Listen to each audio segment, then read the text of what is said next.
ya está grabando. Muy bien. Empezamos. Yo siempre empiezo las entrevistas preguntando lo mismo.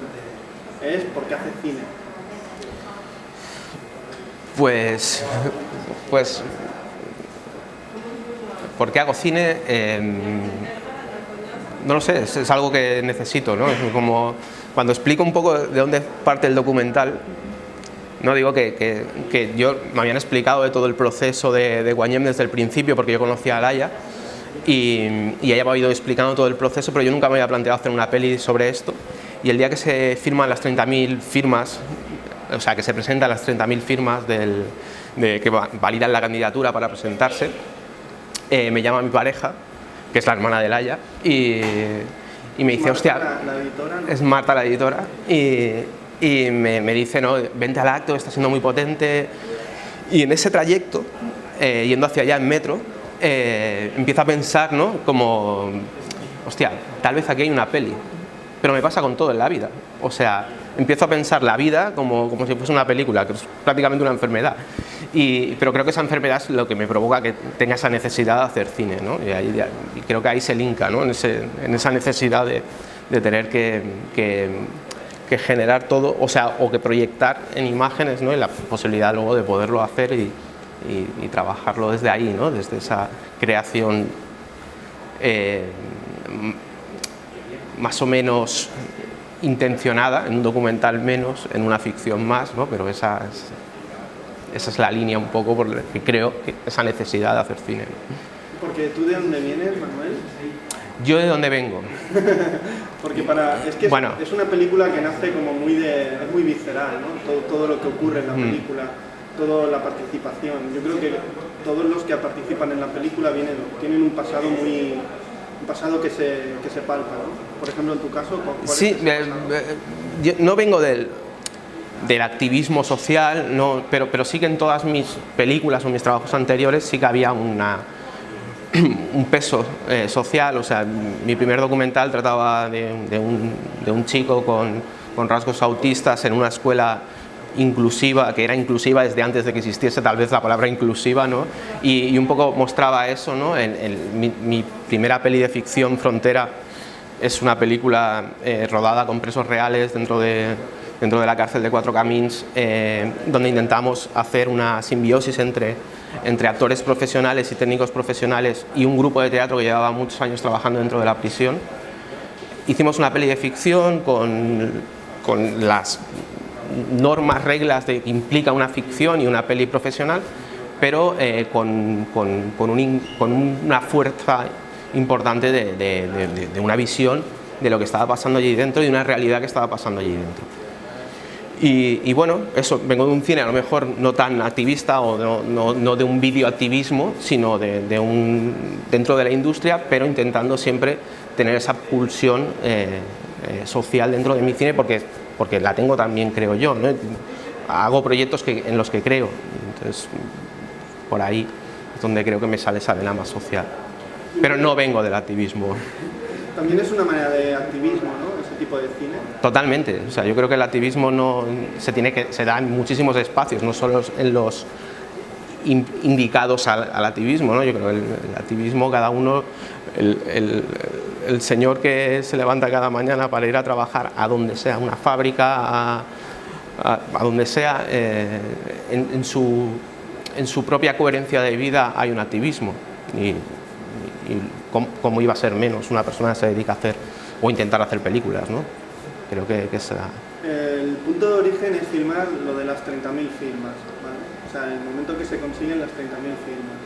A partir de ahí sabes que hay una película. ¿Qué es lo que grabas? ¿Qué es lo que no grabas?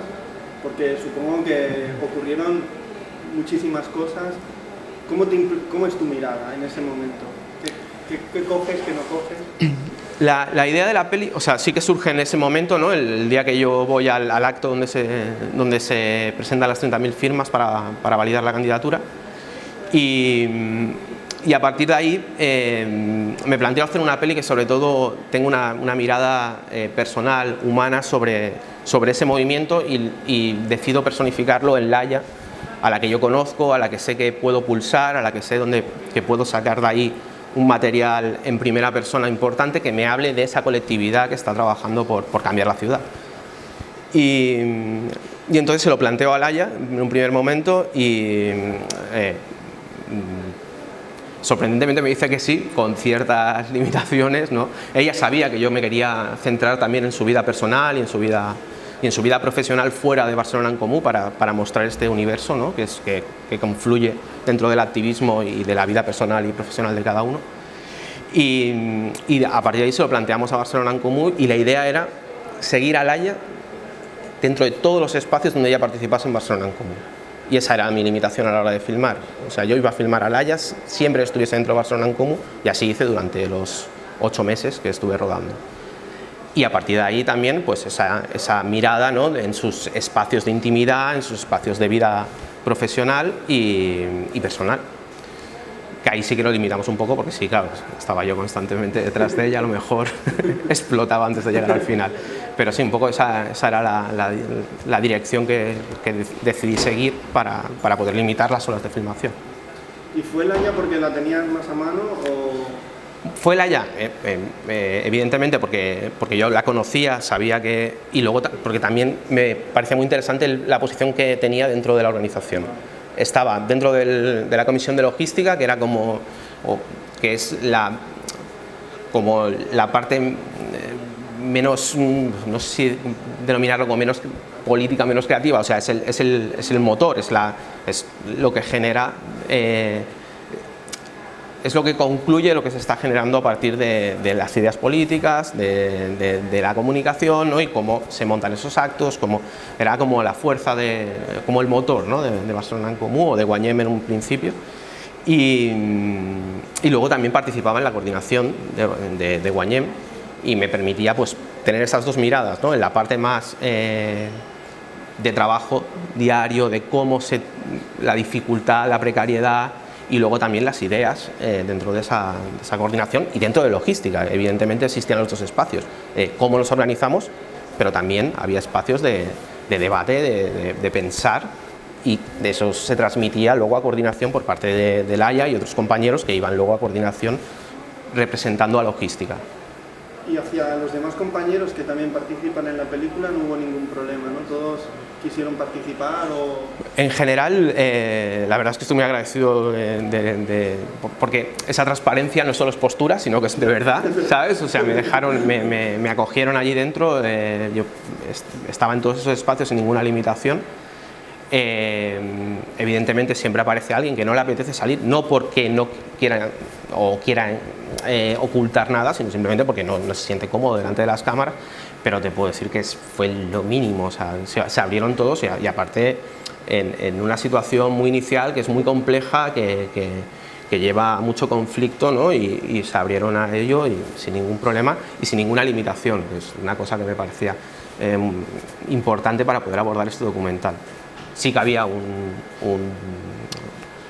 acuerdo que yo evidentemente mostraría todo el material y si alguien se sentía incómodo con algo que pasaba allí dentro, donde él era protagonista, lo hablábamos y si llegamos a la decisión de que eso realmente estaba mostrando una cosa que no era real o propia de lo que estaba sucediendo, lo quitaríamos del documental, pero no se dio.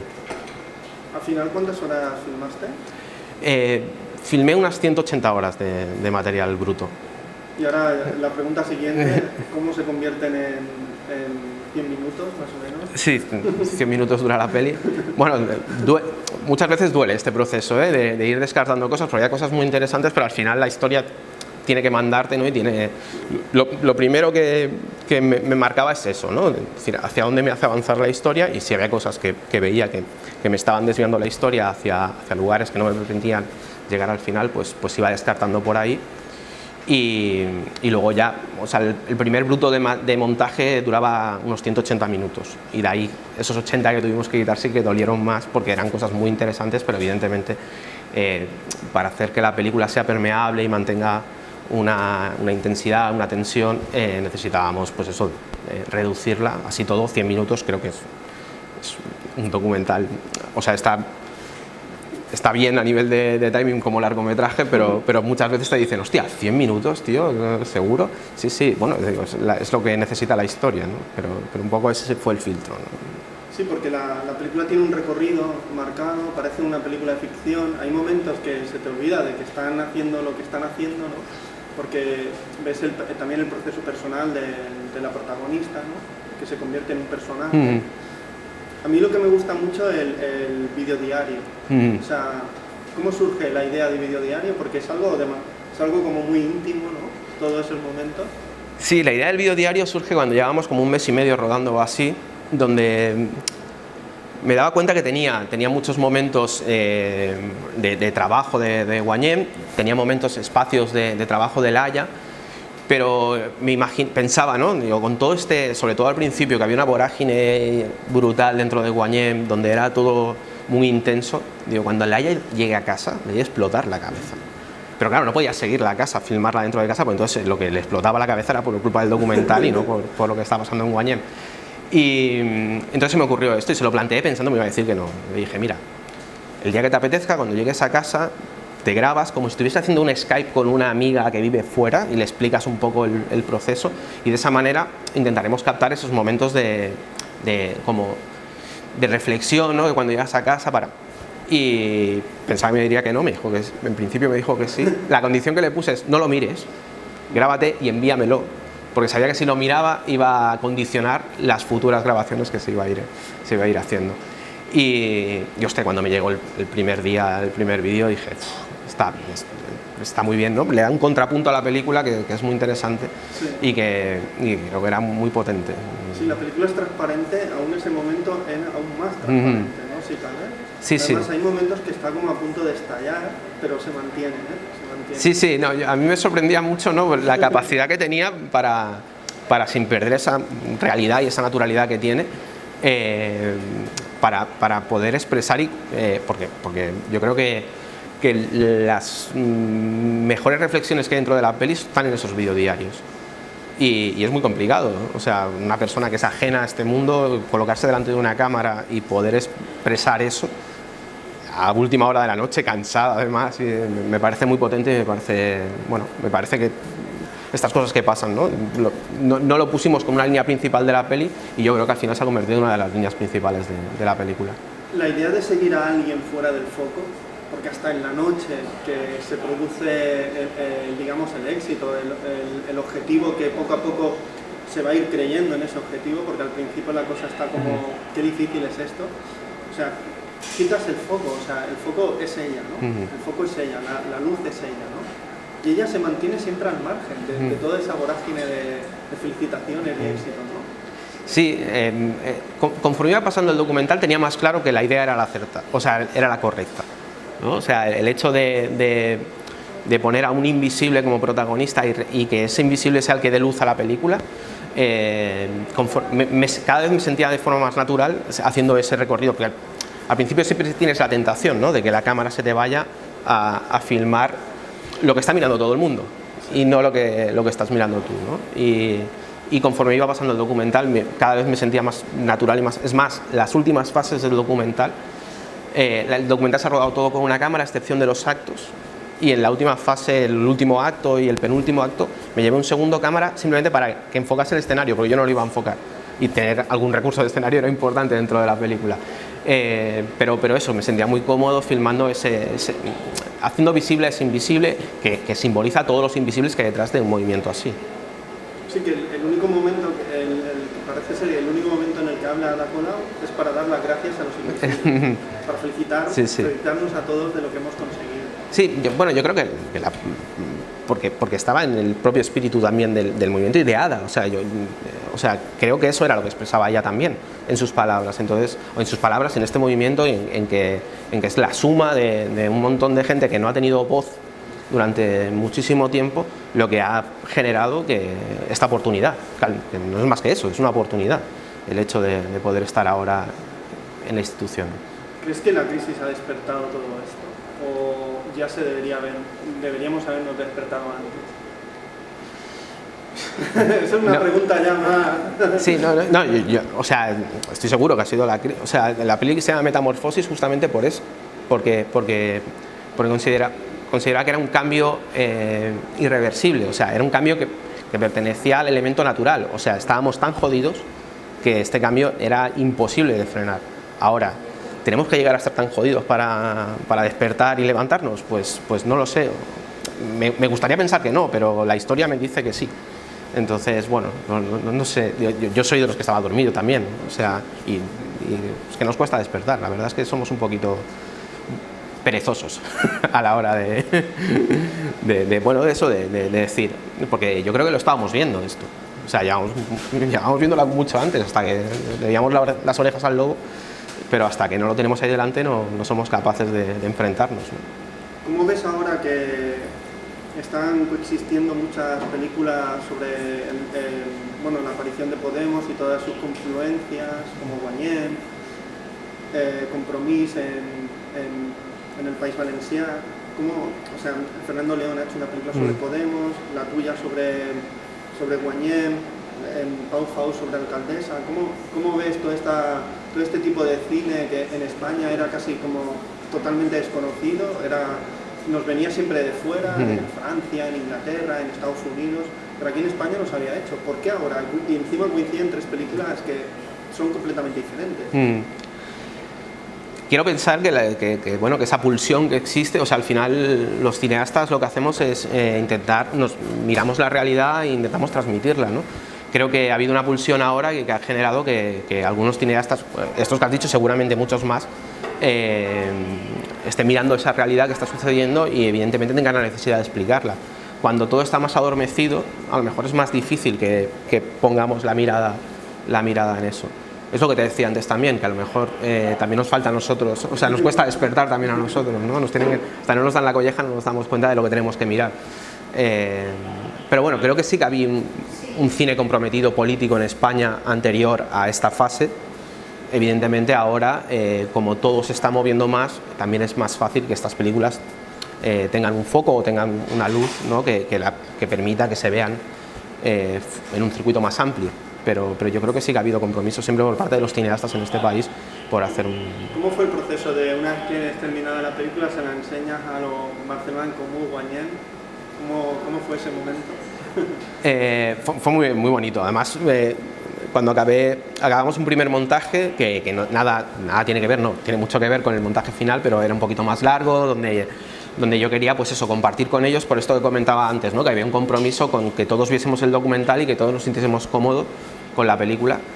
Y fue a la vuelta del verano, después de ganar las elecciones a finales de mayo, ¿no? a la vuelta del verano estaban todos, pues, estaban arrancando este proyecto desde dentro de la institución.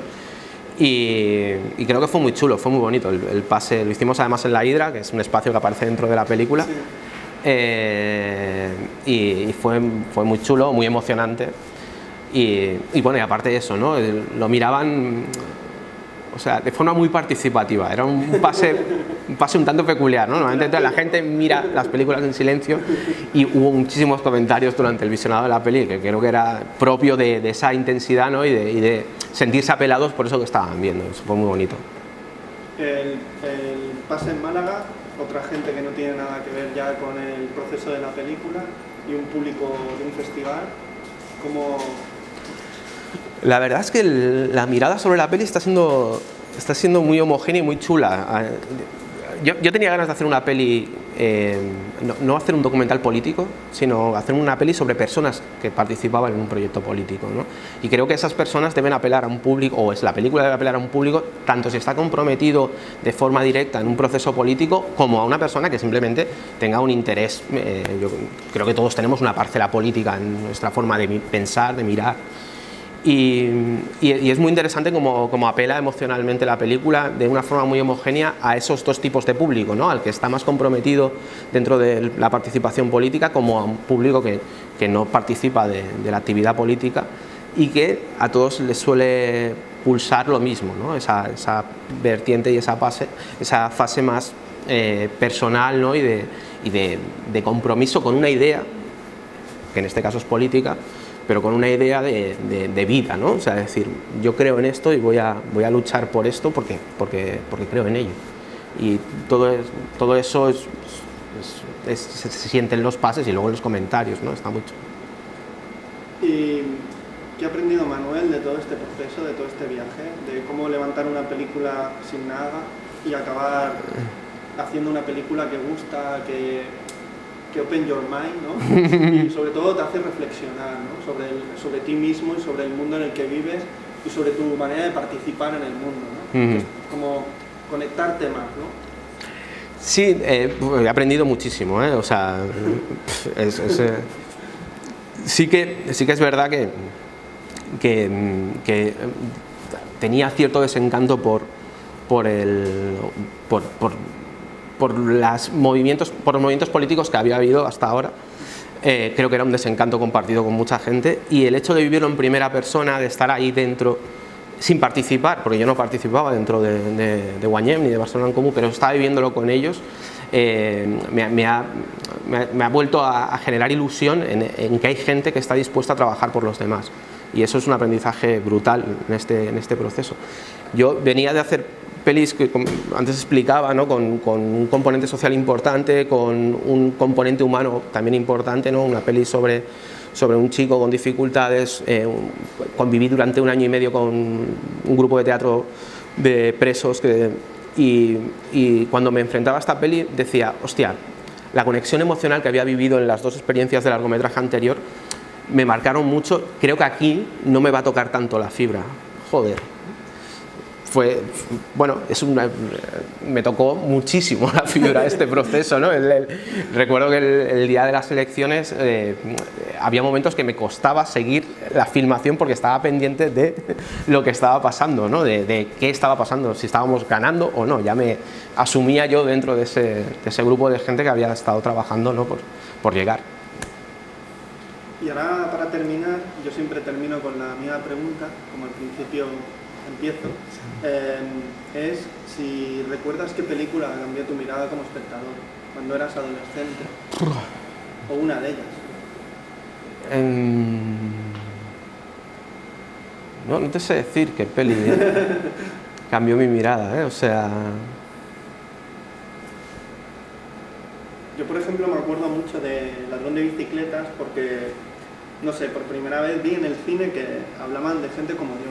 Que podían pasar cosas como yo, y ver como el desempleo, una de las cosas más terribles que te podían ocurrir en la vida. O sea, era una peli de terror casi, sí. Cuando yo tenía 15, 16 años. Sí,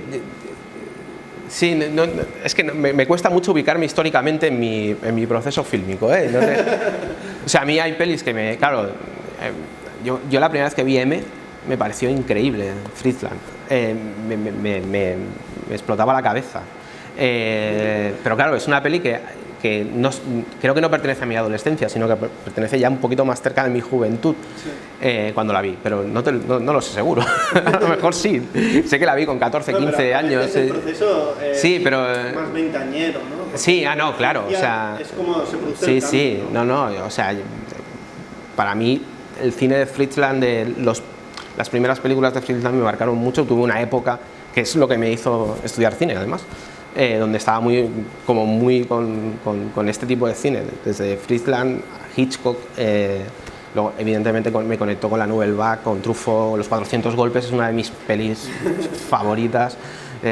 Esta mirada a este cine, que nada tiene que ver con el cine que hago, pero creo que tiene que ver todo.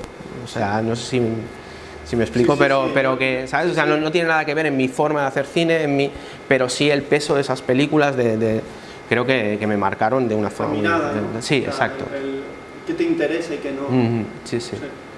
Pues Manuel, muchas gracias. A ti. Muy bien la película, me parece fantástica la película, me parece desde Guanyem y lo que Barcelona en Comú y todo el proceso, todo me parece genial, y haberlo filmado me parece una gran idea, solo por eso. Muchas gracias. Muchas gracias, Manuel.